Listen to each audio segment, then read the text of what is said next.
নাটক, উপন্যাস, গল্পের বই, ওতে আছে কি? একটু পরে তুমি তোমার বিবেককে জিজ্ঞেস করো।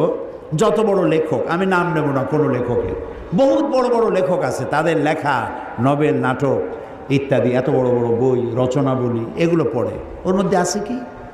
রাজার মেয়ের সাথে কোতোয়ালের ছেলের প্রেম হলো, সেই প্রেম ক্রমান্বয়ে গভীর থেকে গভীরতর, তারপরে SMS করলো, এরপরে বিশ্ব ভালোবাসা দিবসে রমনা বটমূলে দেখা হলো, তারপরে কি হলো? তারপরে কি হলো? তারপরে সব শেষ হলো।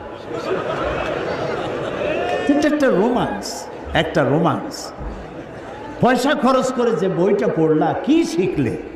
250-300 টাকা দিয়া প্রিয় লেখকের লেখা বই কিনছো, আহারে কিচ্ছু পাও নাই, কিচ্ছু নাই। 0 + 0 + 0 + 0 ফ্রম বগুড়া টু গাবতলী, কিছু নেই।